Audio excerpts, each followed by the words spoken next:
Welcome to the third episode of the 310 Experience. Just want to start off by saying this is a work in progress, so please take that into consideration.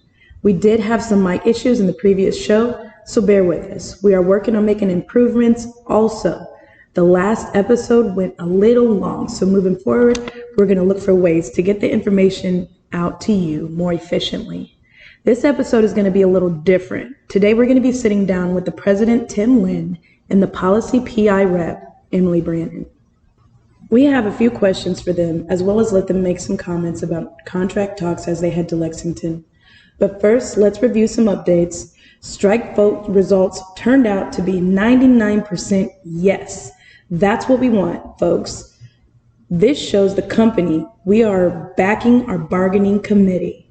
Also, the contract shirts are in, so stop by the hall and grab yours. They are $12 and are to be worn on the first days of the week. That's Mondays and Wednesdays. Let's get started. My name is Shanae Turner, and I'm a host for this episode. I work in 412, and I've been there for the entirety of my career here at Firestone, which is 11 years this last May. It's nice to meet you guys. What's up? I'm gonna go ahead and let the President and Policy introduce themselves. Tim Lynn, the current President, United Steelworkers Local 310. Been at the plant for 25 years this July. I have held many positions with the Union Hall, being the Vice President, Divisional Chairman. I've been a recording secretary, a treasurer, standalone positions on the executive board. I've been a guide and a guard, and a shop floor steward, safety rep for many, many, many years. My job in there was in the tire room, 179, and have been for the last several years been a size changer. Hi, I'm Emily Brannon. I've been with the company for almost 21 years. I currently serve as the policy member on the bargaining committee, as well as my full-time job is the pension and insurance rep at the Union Hall. Prior to doing that, I worked in stock cutting for several years, and then I was also a training coordinator for several years as well. I also currently serve as the treasurer on our executive board. Here's our first question. There's a lot of behind-the-scenes work that goes into negotiations. What has the bargaining committee done to start preparing themselves? Well, I'm glad you've asked that. That's a key piece for helping people understand what we go through. So we've been meeting amongst ourselves for several hours out of several days for the last several months, and we've been going over things such as grievance lists, previous contracts, and then the surveys obviously play a key piece in trying to glean information on what our membership wants us to focus on. Yeah, like Tim said, there's been a lot of hours of work that have gone on behind the scenes prior to us leaving for negotiations. Like he said, with the survey, all those surveys were gone through individually, one by one. We documented every single answer and every single comment that was made on those. From there, we all sat down on a weekly basis, once or twice a week for several hours a day, going through survey responses, going through contracts, and just trying to address the issues that the membership has brought to us through those surveys, as well as issues that we've come across throughout the last 5 years in trying to enforce the contract and making sure that the contract's being followed. So trying to work through some of those issues and clean up language where maybe there's some, where maybe there might be some ambiguities. So we've been writing proposals and getting proposals ready to go. I have a follow-up question to that. Is there anything the bargaining committee is doing differently this round of negotiations that they didn't do last time or any other time before? What makes this time any different? In fact, there is. After many years of going through negotiations, there's something that we've actually exercised a little bit different this year than we have in previous sets of negotiations, but one of them is our contract action team. So we did some formal training with the International. They brought in a team because of the amount of rubber and plastics that are going to be involved in negotiating at the same time. It was nice to have each other on the same page, but so developing and working with and developing format between everybody for how we communicate and distribute information. So the CAT team getting a little bit better training for that. They have the bat light that they use, and of course the car signs and stickers. So that's something we're utilizing a little bit quicker and a little bit more effectively across all locals. Yeah, it was really nice to get that training here locally at the hall and bring in some folks from the plant to sit through that training. I think it gave everybody some buy-in to the CAT team. And what's also nice about that is that the International has already got some materials pre-made for us, and they'll just send those to us as we're ready to use them. So be looking for sticker days and things like that. That's some extra work on the back end that we won't have to do because the International is supporting us in doing that. Okay, our next question. If you could name one concern going into negotiations, what would it be? Tim, you go first, and then let's hear from Emily from the policy perspective. I think I actually have a couple things, and I'm glad that we get a chance to talk about them, but one is communication with the membership between the bargaining committee, the union hall, and the membership out on the floor. So miscommunication, there's going to be lots of things that get talked about on the floor, or things get misrepresented. And so a big concern for me is just making sure that what gets distributed and what's being said or talked about is in fact coming from proper sources and not just people's speculation or people talking trash. So that ties back into that CAT team. Anything that gets posted on our website or that is off of our Facebook or that comes through flyers or whatever, that's one of the benefits, trying to improve those communications.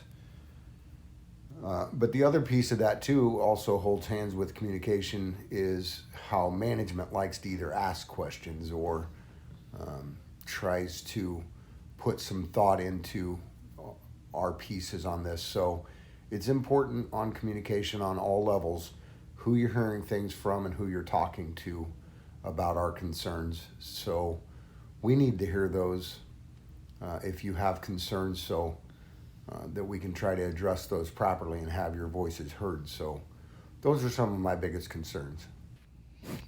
Yeah, so Tim talked about the communication piece. That's really big. I'll talk more about the negotiation side of things and, like you said, the pension and insurance piece. As far as the pension and insurance issues, I think that the biggest concern for me is protection against healthcare increases, rising healthcare costs. As we know, healthcare costs are rising for everybody. And we had some built-in protection against that here in this last contract with the caps on how much our insurance could go up every year. So I think it's important to retain some protections for us so we're not shouldering all the costs, the burden of the increases every year. As well as for retirees, retaining retiree benefits. I work with retirees every single day.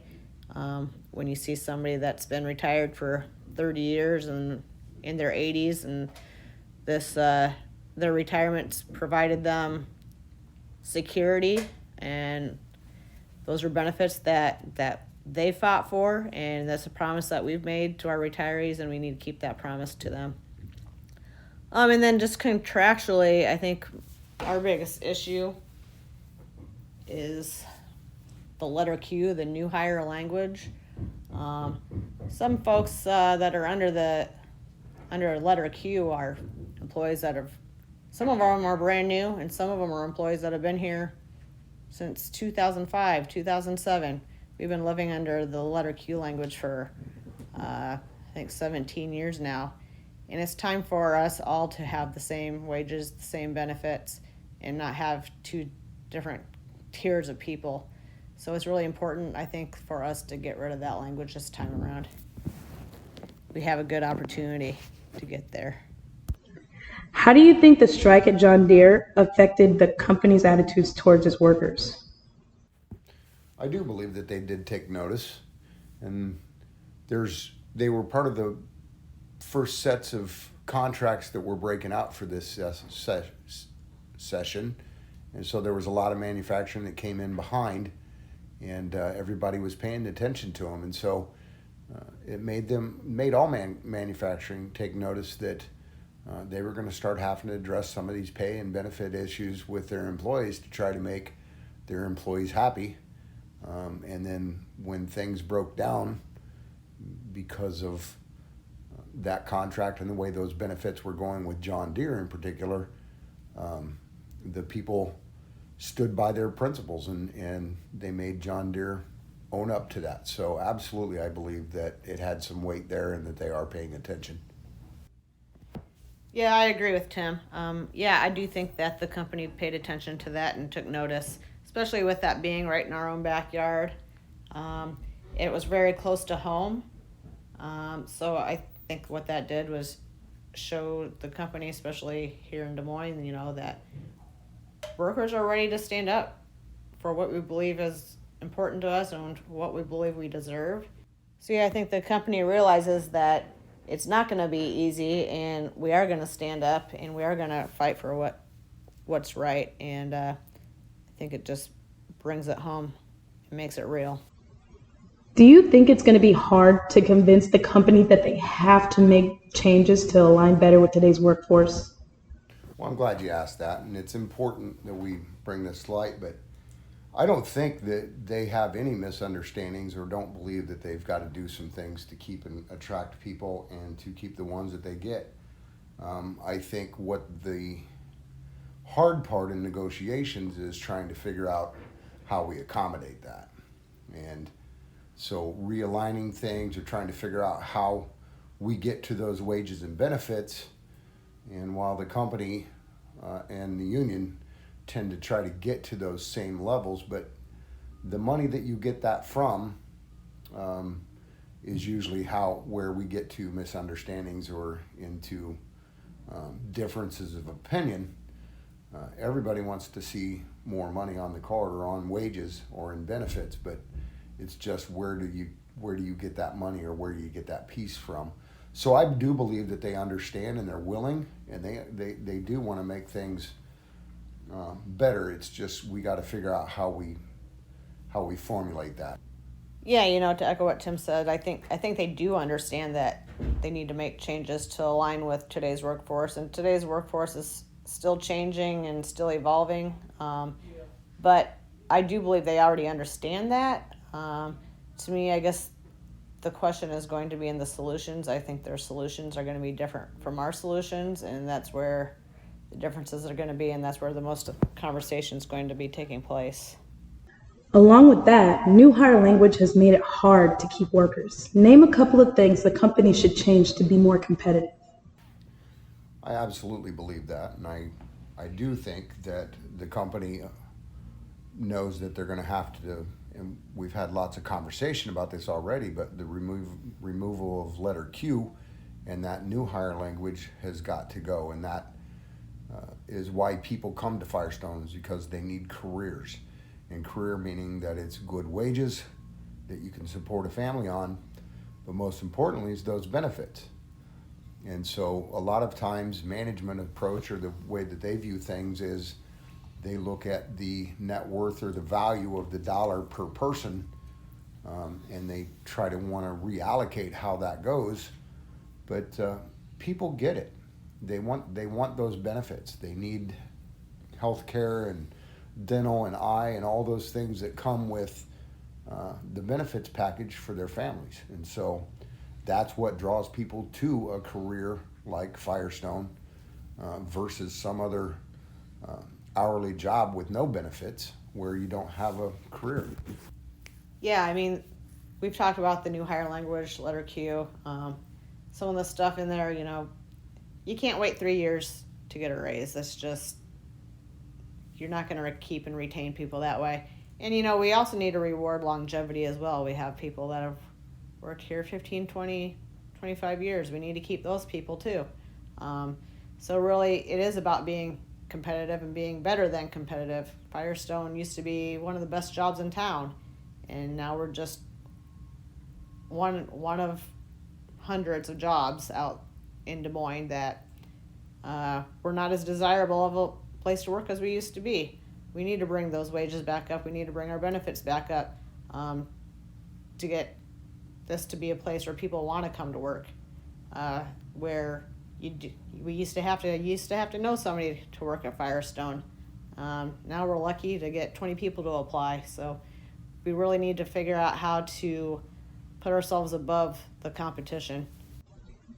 Our last question, how can we help? Tell us what we can do back home to support the two of you and the rest of the bargaining committee while negotiations are happening. Yeah, thanks, Shanae. The big thing is our actions. You're going to be hearing different actions coming about throughout the coming weeks. We've already started with some of them, like our T-shirts, the car signs. I believe we've had a sticker day. So yeah, just be ready and willing to do those actions when we ask you to.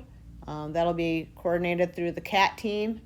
And sometimes it'll be a quick turnaround. You might hear the day before that we're going to do whatever it is tomorrow.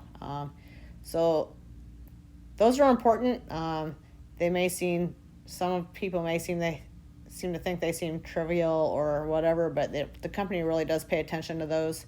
It shows that we're all together. It shows we're in solidarity, and that we're really ready, willing, and able to do what it takes.